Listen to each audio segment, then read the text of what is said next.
said, like last year somebody had a presentation with a very similar title and only 10 people showed up. So I'm a little happier that there are more than 10 people and hopefully more will join as we go through this presentation. You might wonder like what's really the thing that we're going to cover here, what's sassy about SaaS funding, particularly what's sassy about this particular presentation. So essentially what I've tried to do is to cover a topic which is inherently a very complex topic about SaaS funding, which has got multiple facets to it, and try to simplify it and take a little bit of a bold, if you like, even provocative sort of perspective on it, and also try to have a couple of cheeky things here which hopefully will be relatable for some, and for those who are not able to relate it because of language or some other issues, I'll be happy to kind of explain what I really meant. I'm going to take maybe around 15-20 minutes to speak, so it's not a very long presentation. If anyone has any questions at any point in time, please raise your hand and I'll be very happy to answer those right then and there. We can obviously have some questions covered at the end of the presentation as well. Before I get started, just wanted to check what kind of audience we have here. How many founders do we have in the audience? Okay. How many engineering type people? How many engineers in the room? Okay. And how many MBA/finance kind of people? Okay, got it. Okay, so roughly even split. So let's get started. We are going to cover funding from three perspectives. Two are actually macro perspectives. One is a supply side perspective, one is a demand side perspective in macro, and then there's a micro perspective. So I'm going to start with a macro perspective on supply side funding. I call this section as risk tag, niche tag. It will be a little difficult to kind of explain right now like why I say that, but hopefully as I go through these slides, next 7 or so slides, it will be easier for you guys to understand like what I really mean here. So I've listed three activities, three kind of things on this slide. I would like to ask you guys to kind of tell me what's similar across these three. Anyone? Like what's similar across these three activities? Yes? Yes, that's right. So these are activities which you would describe as inherently risky. And essentially when we talk about risk, what is risk? Risk is the possibility of something bad happening. That is how we define risk. So all these activities have an element of risk associated with them.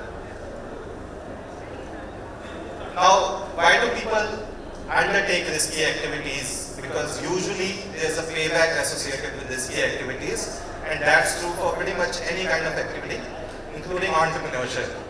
And when we think about like what's the payback on a risky activity, I just thought like a very sort of simple framework, which is probably easy to explain, would be that payback on any risky activity is nothing but your skill/luck, as in how skilled you are to undertake a particular kind of risk, how lucky you are, because sometimes luck can play a big role, and how big of a risk you can take. That's leverage. So the payback on any risky activity is nothing but your skill and luck and the leverage that you take. It's the function of these two. And this is a really important point because a lot of people here in this room, in the chat that I've been having with people outside, funding winter has been a topic that people have been talking about. And this kind of slide gives you a little bit insight into like what we are really experiencing.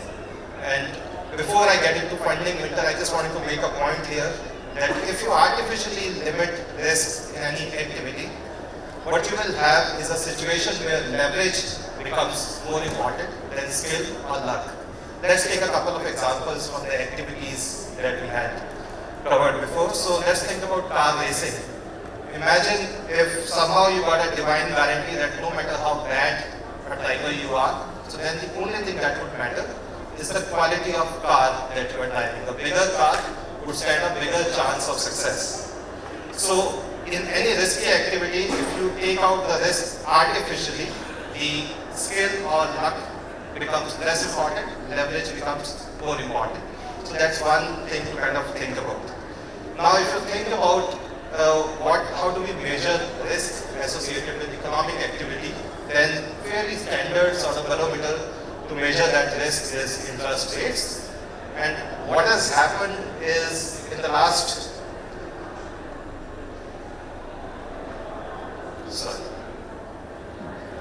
in the last 14 years or so, the interest rates have been so artificially low all across the world that leverage had become rather a lot more important than other elements of entrepreneurship, particularly skills like luck, whatever. They were still important, but leverage relatively became more important. So what we are calling as funding winter is nothing, that's the argument that I am making, that funding winter is nothing but leverage becoming relatively less important for entrepreneurship and getting in line with what's the historical averages that we have seen. So in that sense, it's not a funding winter right now, what we see. It's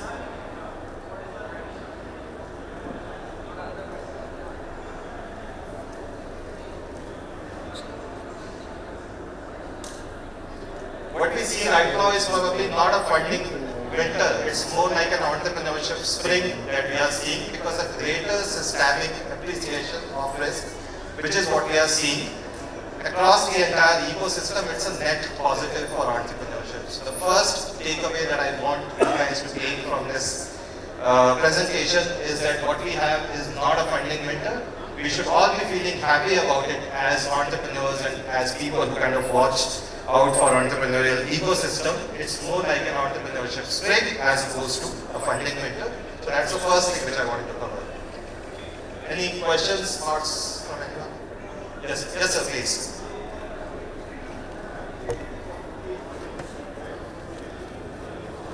Yes. Yes. Yes.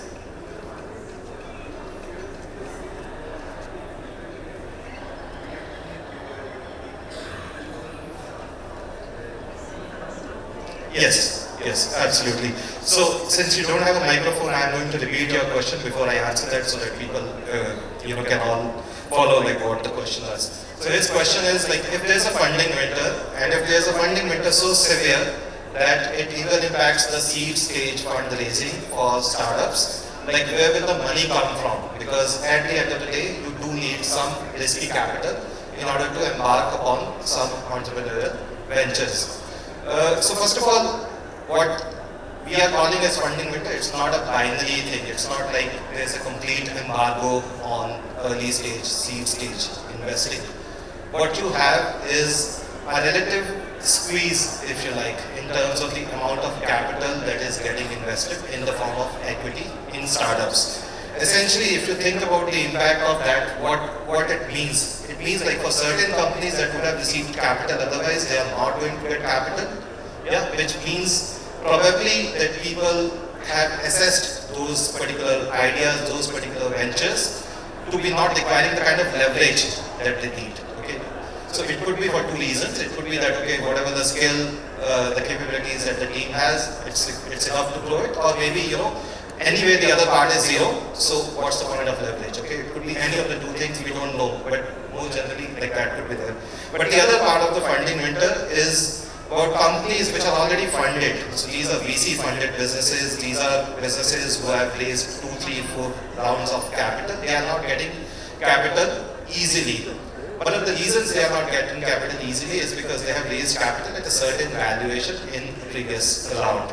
So what is it, the message, what's the message there? The message there is that guys, you don't need leverage at this point in time, and because the whole system is going to be a little bit less levered. So it's like, you go to a fair and imagine that you want to kind of see a procession and one person is kind of standing on their feet. So that gives advantage to that person, but if everyone is kind of standing on their feet, the advantage is taken away. So similarly, when you have lesser leverage in the system, it's actually good for the system. Sure enough, there will be some collateral damage. There could be some people who have otherwise good ideas that should have been funded. It would have been for the greater good of this world. those ideas may not get funded. That's the collateral damage that we live with. So there's never a perfect way to find like who should be funded and how worthy a particular business or a particular team is of funding. So I agree with you, like there could be some collateral damage, but on the whole it should limit new ideas from coming into being. Any questions or thoughts from anyone? Yes, please.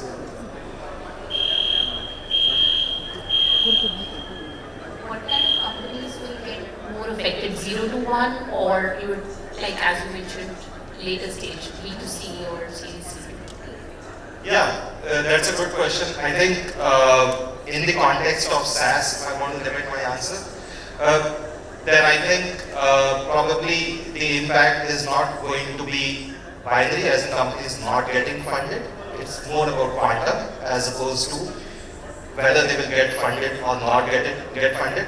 And I think that impact will be across the stages. So probably you won't see an early stage check of the same quantum that it would be otherwise, or it would have been a couple of years back, but you would see that across the stages. That's what I expect. So there are a couple more questions here, please.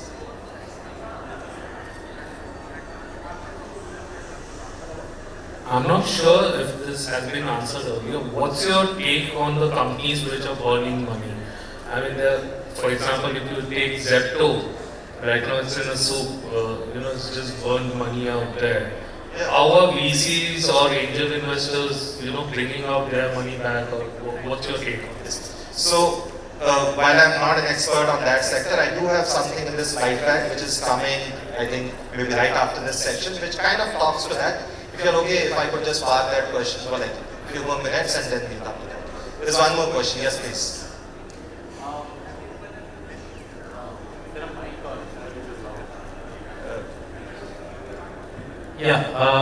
See, I'm a bootstrap SaaS startup. I want to know what is the reason I should go for funding. If it's for exponential expansion, or is there anything else? Because I constantly feel that if I get an investor on board, then I'm responsible to his goals. Yes. Responsible to him telling me what to do. Yes. So that's a great question. Again, I have something in this slide pack which kind of touches that, and again, if it is okay, I'll just cover that in like 10-15 minutes. But that's a great question. Okay. Sorry. So as startup founders and by for founders, so the company is doing some revenue, we often get told by the sentiment that raise now because the next 1 year is going to get harder. So that's why raise now. Probably immediately the fund is not even required. Or, I mean, it's the same. I think it's reality for startup founders that funding is required always. Like, why would you not want to expand? So what is your advice for that? Yeah. So there's a theory which comes from people who are a lot more successful than I am, a lot more well-read than I am, that says that raise money when you don't need it. So it kind of goes back to what you are saying. Having said that, again, I have something which kind of relates to that, and probably we can cover this when it comes to that.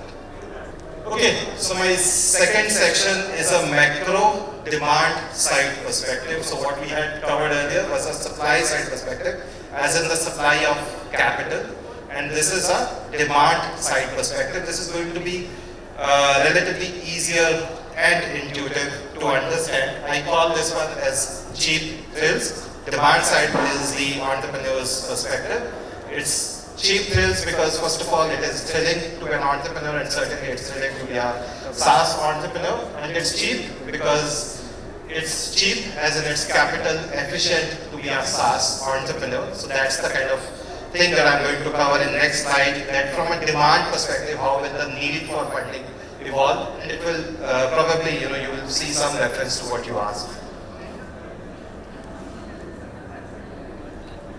Okay, so what's true for most SaaS businesses? Of course, there are exceptions to this, but what's true for most SaaS businesses? So first of all, most SaaS businesses don't operate in winner-takes-all markets.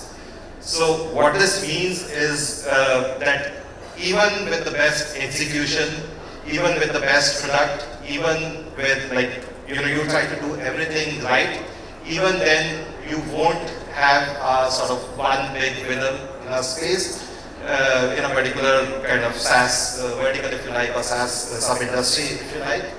There will always be many players. So what this really means is, if you kind of take it down further one level, what this means is that you won't have that many SaaS companies which are like super kind of large in terms of their size. Now, you had a question about like, okay, when you should be thinking about VC funding. And I think sort of, even though you did not explicitly ask it, but a sort of related question is, when should you be thinking of external funding? As in, VC funding is a kind of special external funding which comes with certain bells and whistles and certain expectations attached to it. But you could also take external funding from some other sources, right? So I think you have to kind of have a very honest assessment as a founder, like what's the size of the opportunity that I'm after? And in that size of the opportunity, what is the realistic company that I can build? Because taking capital from a venture capital based on a certain expectation of market size, it's a sort of double-edged sword. So if you execute it well, if your sort of guesstimates, if your vision was right, you will probably end up being a multi-millionaire, if not a billionaire. But if you are kind of wrong about it, then you may kind of end up losing whatever you have built with your own sweat and labor. So I think the key to sort of answering that question is, what's the size of the opportunity? And I think there was a related question from someone like what should be the quantum of equity and what do you use it for? So I'd probably answer it maybe in some time, but there's a part of your question I think which remains unanswered, so I'll answer that shortly. Yes, please.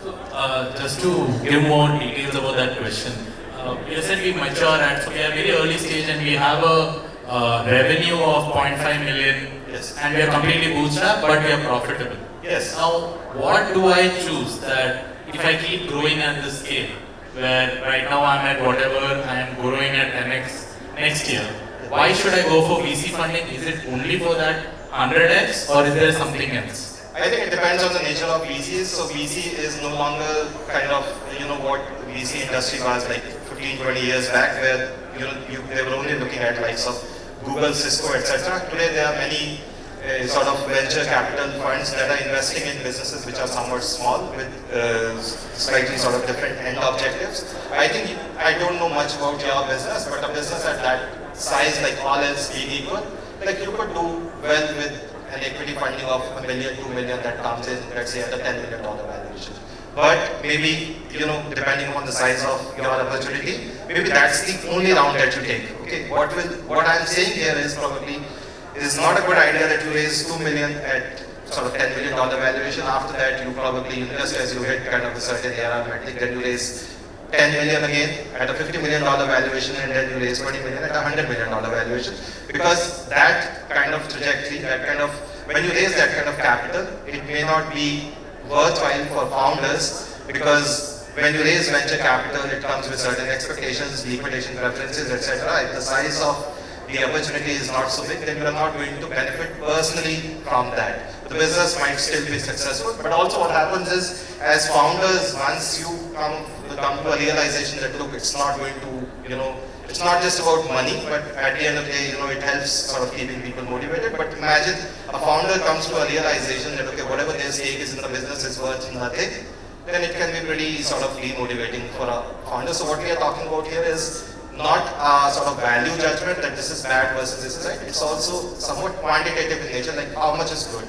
So to put a little bit more perspective, we are a B2C SaaS. So eventually the market size for us can be unlimited. Yes. Right. So expansion wise, it's never the case of how we want to expand. It's the case of why we want to expand and do we want to go from 1 to 10 or 0 to 1.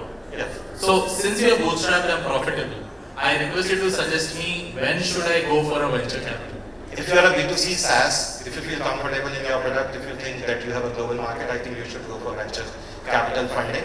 To the extent that you feel like you really have a global product, and particularly if you feel that your product is such that it can have sort of network effects like some B2C SaaS. Yeah, so my question is it 0 to 1 or 1 to 10? where do you think is the best? I Because think you're profitable. you will even, so profit is fine, but at some stage what can happen is, imagine that there could be a bigger player, because this, what you are suggesting, what you are asking, it actually requires leverage. Okay, so you have skill, luck we don't know, but you certainly have skill because you have built a profitable business. But B2C businesses in many cases need leverage.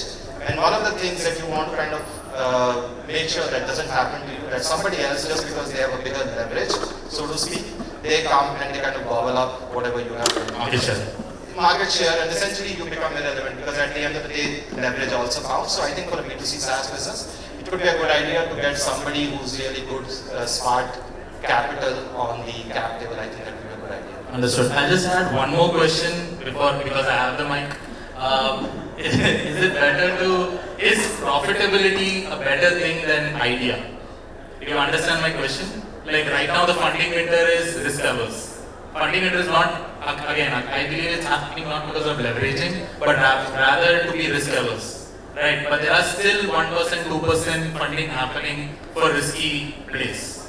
Right? So where am I a better funding opportunity because I'm profitable or because my product is better? I know it's a very I think from a VC perspective, particularly you are so early stage, I think profitability will be less of an important metric for them. What they really look at is the size of the market that you're after and the ability of your team to actually successfully execute in that space. I think that is what a VC would be interested. It will be a plus for them that you are profitable.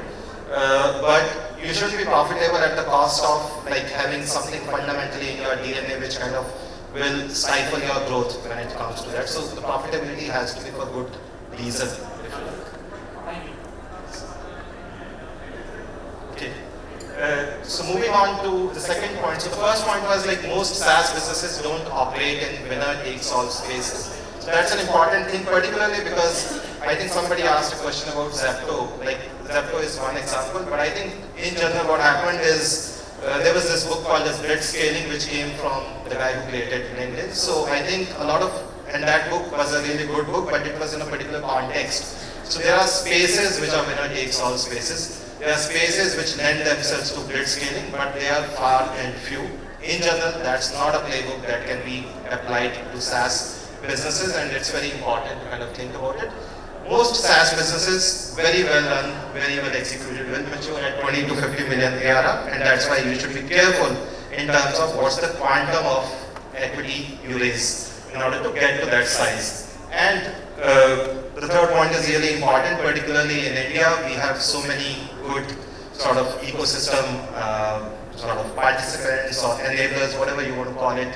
So for example, we are having this event in SaaS Insider. There are others as well, probably not a good idea to name them here. But the idea is that there are so many sort of fora available in India where you can kind of go and you can learn what's the playbook that other businesses have followed and come up with a capital efficient way of growing your business. And that's what I feel is these three sort of realizations coming together, they will ultimately, if you kind of project everything at a macro perspective, what this would mean is that, going back to the meme that you saw on the previous slide, you can build a thrilling SaaS business in a relatively capital efficient way. Any questions on this slide before we move to the next section? Okay.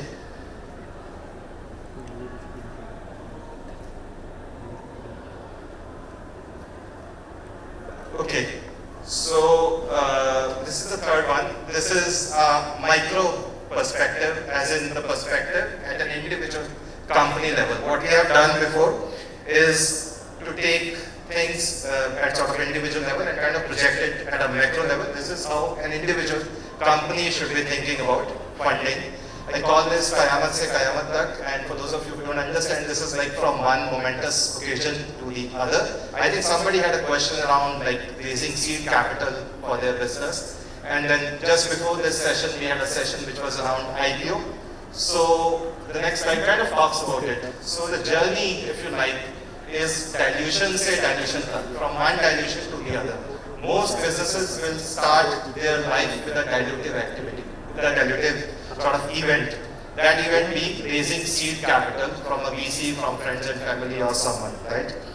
And then most businesses will end that journey, if you like, that startup journey with another dilutive event, which is going to be an exit, either in the form of an IPO or in the form of selling out to a bigger business. So it's always going to be like these two dilutive events are things which are completely unavoidable for most businesses, and these are very natural in the journey of a business.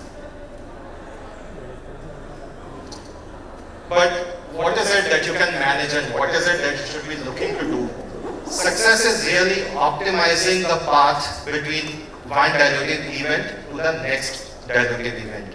What we have seen happening in relatively not recent now, it's been like several years, but particularly in the last 4 or 5 years, what we have seen just before the funding winter quote unquote started, is that people forgot about optimizing that path between two successive dilutive events. And the point of this slide is that as companies, they kind of become a little mature, they kind of learn from other successful entrepreneurs. They'll figure out that this optimization between the two dilutive events is very important. It's very key to their success. And that's the third sort of kind of perspective on which I want to kind of build my overall conclusion for this presentation. Any questions on this one before we move to the next slide?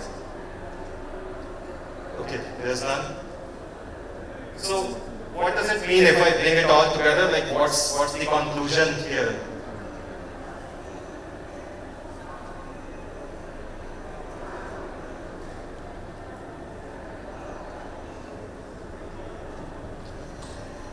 Okay, so what we'll see is from a supply side, what people are calling as funding winter. I think winter implies a certain seasonality.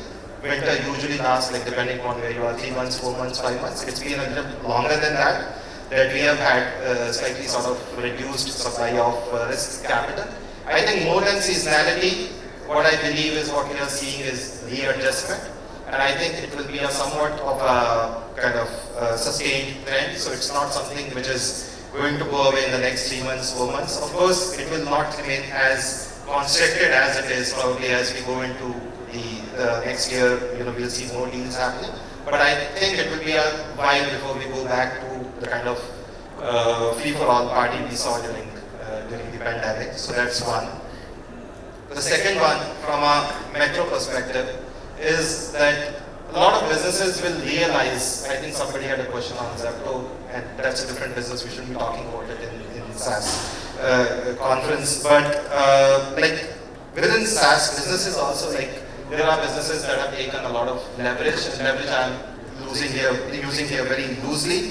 What I mean by that is like enormous amounts of capital. I think a lot of entrepreneurs will realize, and if you kind of project it, like there will be lesser demand, if you like, for capital than what's been there, because people will kind of realize that okay, there's a certain amount of there's a certain kind of playbook which they should execute on, which will be better for their business. There will be greater appreciation of lower serviceable, obtainable market, to your point. So you are in a B2C business and you feel that okay, maybe the whole world is your playground. Maybe it's something like a Canva, for instance. Right? And maybe it works, maybe it doesn't work, right? But for a lot of businesses, particularly on the B2B side, they will realize that the obtainable market share and serviceable market is relatively small. So because they realize that, they'll raise relatively less capital. And from a micro perspective, which means like how companies themselves will decide about raising capital, because they would want to optimize on their journey from one dilutive event to a successive dilutive event, they'll be looking for other forms of capital. They'll be optimizing for the overall cost of capital, and because non-dilutive capital is the way to kind of help them in this, so we feel that there will be greater demand for non-dilutive capital from SaaS businesses. Any questions on this one before we go to the next one? Okay, so then you might wonder like, okay, what is it that we do? Like, what is it I do as a business and what's my business talking about all the things that I talked about.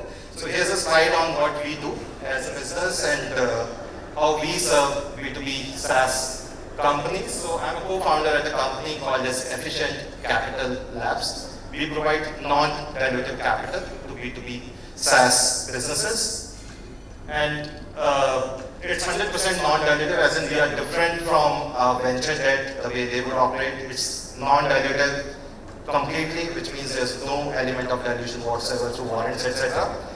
There's no element of conditional dilution also, so which means like it's always completely non-dilutive in nature. We can write a check of up to $2 million in less than a week, so we are pretty time efficient. One of the things that we figured out while I and my founder and CEO Pastor, we were kind of researching this idea, is a big pain point is the time and the mind share that founders have to spend in terms of raising venture capital. So we are really kind of optimized for time and management mind share. The third point here is that we lend money through our own facility. So we have a $100 million debt facility through which we provide money to you. It's a US dollar facility, which means that we give money in US dollars.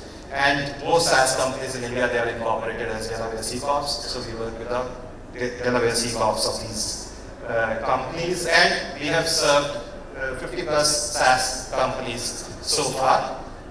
Some of them were here as well, but we have been in the business for like 1.5 years, and in this time we have served 50 plus SaaS companies, and we are backed by top investors. So we, in our most recent round of equity raise, because we ourselves of course need to raise equity also, it was led by QD investors who are leading fintech investors. So we are a fintech ourselves and backed by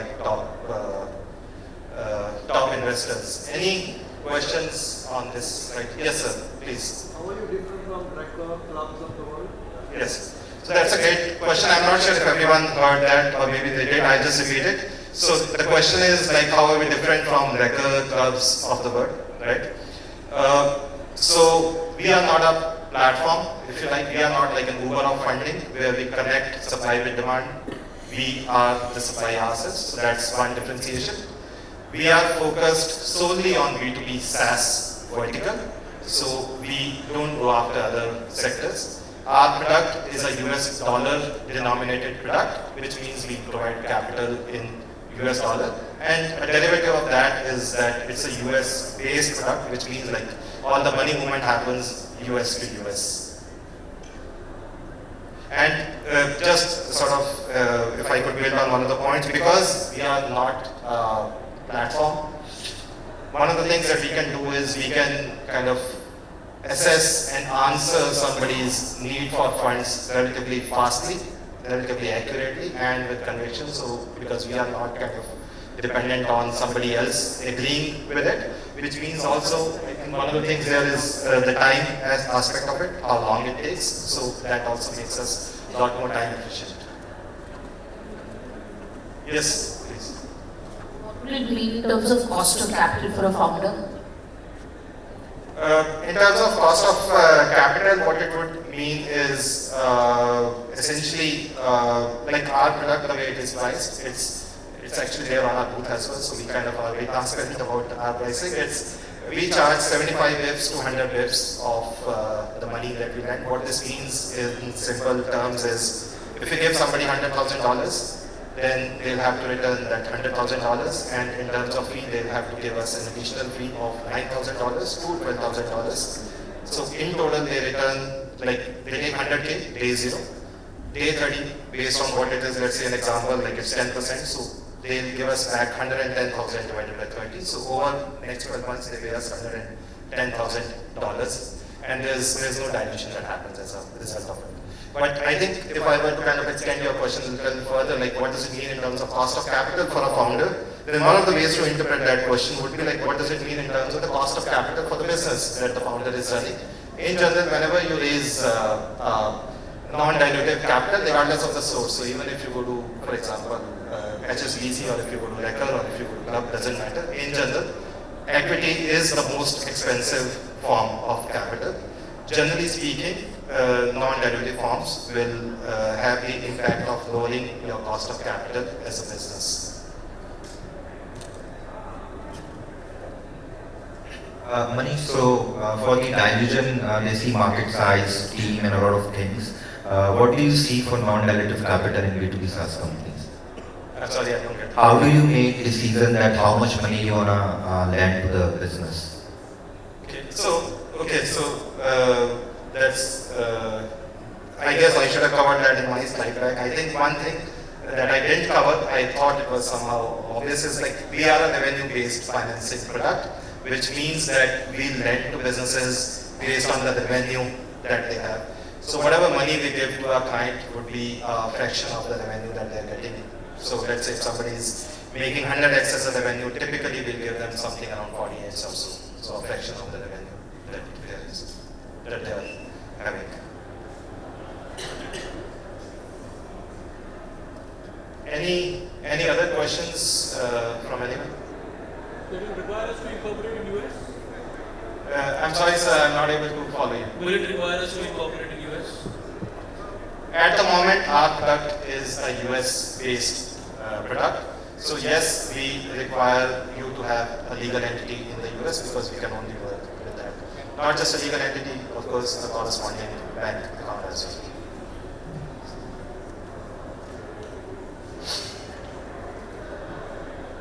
Hello. Do you take any sort of collateral or what kind of security you take? Yes. Allow me a minute, my throat is tied up.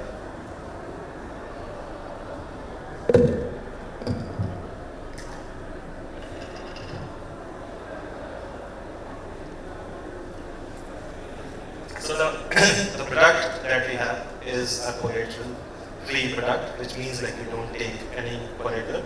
Essentially what we are doing is we are giving you money against revenue. So what this means is when we make an assessment of somebody who's going to get funds from us, one of the things that we want to do is to make sure that they are giving them the right quantum of funds, right? Because it doesn't help us, it doesn't help them if we give them too much in terms of funding.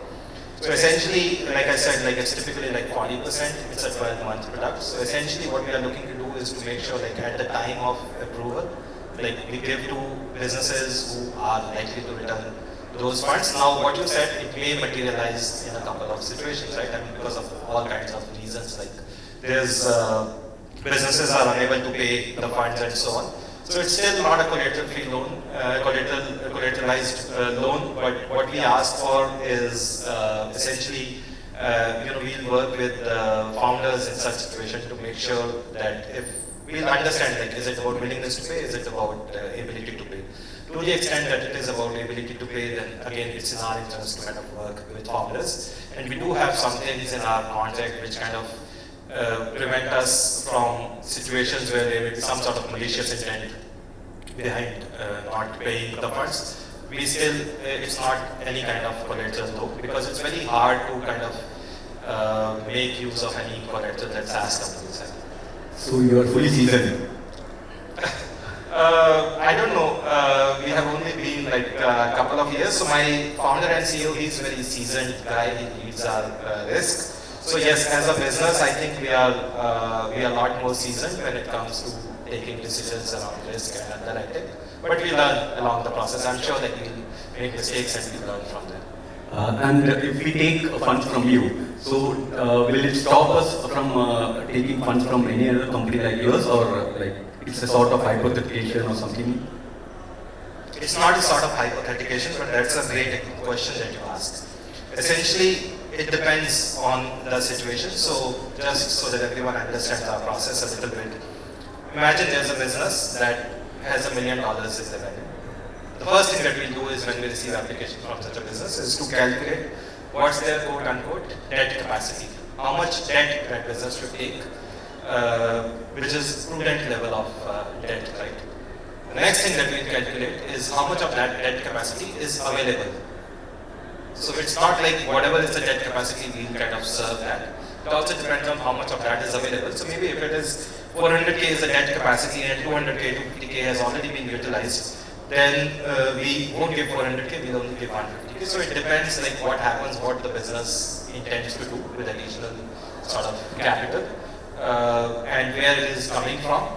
Usually like based on the source, based on the nature of capital, there are certain things which could be quote unquote a little bit of alarm bell. Because imagine if a business is taking debt from a source which is a lot more expensive than us, then one of the things that you could lead into is that probably there's a reason why they didn't come to us. Maybe they are sort of in a kind of contravention of something that they had said they would do, right? So it depends what the situation is. But generally speaking, as long as the business does not exceed its debt capacity, it's not a problem. We would still want to be aware that the business intends to take more leverage before they do other resources.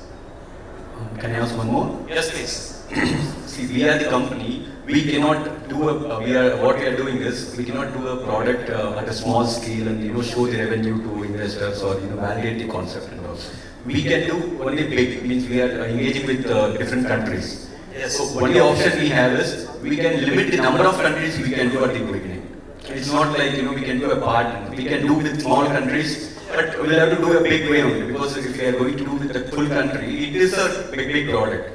So that is what we are finding difficulty now. But before even we started developing the product for 2 countries, but now we got a good acceleration in the number of countries, but then we are not understanding how to raise the fund. Yes. So the question that you have asked is something that I can deeply relate to because our product also is a product that you can't bootstrap your way to it. Right? Our average ticket size is 350k. So you can't bootstrap this product. So Costum and I had a very similar problem when we started. Exactly. So it's hard. Okay. So first of all, it is hard, and secondly, it's important to accept it. Okay. So some products, in some cases, the nature is such that you can't bootstrap your way to it. So accepting that reality is very important. And essentially, as a founder, one of the things which, at least from a mental framework that we did is okay. To the extent that people sort of buy into our vision. People think that okay, these guys have CVs that we can sort of bet on, then we do this. But if nobody believes in it, then so be it. And I mean, maybe you are not meant to do that. So I think if you have a very realistic sort of evaluation of that opportunity, that it's a gun battle and you don't want to fight it with sticks and stones, don't go there with sticks and stones. So we can't. Yes, exactly. Yeah, because that is suicidal. So wait either to raise the capital or maybe move on to a different space, which is, which can be bootstrapped or for which, whatever. We already got a lot of countries now, so we have to find a way to engage. Because after doing so much, and then we expected 2 countries, we wanted 2 countries actually, but now we almost have almost 40 countries. Excellent. So there's no thought of going back. But we'll have to, now we are getting 2 or 3 countries who can fund themselves, who can fund and ask us to build the product. That's the only option we are looking at, which is a very positive sign. But then, if that does not happen, we are just looking away. So one of the things that you could do is, like before this I used PGM South Asia for a US headquartered business. So in some cases, one of the things that you could do is based on what your product is, what the market is. You could, just for that market, just for that product, you could have local sources of capital. Yes. Which are ring-fenced to that particular market opportunity, and that could be a viable solution for you. Okay, fine. So that is what we also have a thought is we will not take an investor for all the 40 countries, but maybe the country by country the people might be interested. But still, it's a challenge we are facing. We are finding our way out. But then, do you fund only after the revenue generation phase? Yes, we can only fund after the revenue generation phase because that's the mandate that we have as a business. Okay, thank you. Thank you. Would it require for us to receive the revenues for the business in a bank account which you own? A lot of Yeah. So I think the question, if I could just paraphrase it, like do we put a lien on the bank account that you have? The answer to that is we don't do that. What we have is, as part of the funding arrangement, we'll ask you to sign what's called as an ACH agreement, which essentially enables us to direct debit your bank account on a particular date, which is in the contract. So typically the way it works is like 21st of July we give you funding, 21st August will be the next direct debit date, and we'll take funds on that. days. So, and it's not like they come between you and your customers. So it's not like customers will see that, okay, who's this third party which is coming, sort of take these payments. Any more questions from anyone? Okay, if there are none, then I think there was a question which I didn't answer, which kind of, I'm not even sure if the person who asked the question is still here. But anyway, I'll answer that because I think it's pertinent. I think it kind of sort of implied like, okay, how do you think about like where do you spend what kind of capital? Like what is it that dilutive capital is for and what is it that non-dilutive capital is for? So that was not the question, but I think that was the sort of implication of the question when we think about like optimizing the path that we should say that we should take. So I think a simple way to think about it is like if you are going to spend money on something where the sort of two payback, the worst case scenario and the best case scenario. So the worst case scenario is 0 and the best case scenario could be like 100 million or whatever, like in proportion, let's say if you are raising 2 million, it could be 100 million or even a billion. Then I think raise equity, raise a dilutive form of capital for that. If however you intend to spend money on something where it's going to be a lot more linear, then you should be raising non-dilutive capital for that. If we take a couple of examples, let's say you are developing a new product. You don't know how that product is going to be. Will it be a hit or will it be a dud, right? And let's say you need $3 million to develop that product. Use equity funding, use dilutive funding to develop that product. Because debt will just put a lot of kind of pressure on you as you're building that product. But if there is something for which the sort of payback is very linear, very predictable, for instance, you are, I don't know, renting space, you are sort of hiring HR, you are hiring finance people, you are buying laptops, you are paying for AWS. There are so many things in a business that you do where the payback is not exponential. There are only actually a very few things where you have an exponential payback. So for all those things, what you can do is you don't need to kind of invest your equity in it because essentially that equity has been given by the VC firm for you to sort of grow exponentially. It's not being given to you to sort of grow linearly or to spend on things where you would have a linear payback. And by that kind of nuanced thinking has not been there in the recent past, but I think that is something which you will see more and more because, especially in the SaaS ecosystem, because essentially people are going to optimize for the cost of capital as well as for the overall quantum of the capital that they raise over the life of a company. Any more questions from anyone? Okay, I guess there are none. So yeah, if there are any more questions, any thoughts, feedback, comments, I've left my email address there. It's manish@ecapabs.com, pretty easy to remember. Please don't hesitate to reach out to me if I can be of any help. And it doesn't have to be about efficient capital labs. So as a founder, I'm always very willing and very keen to talk to other founders. So please don't hesitate to reach out to me. I'll be more than happy to help. Thank you.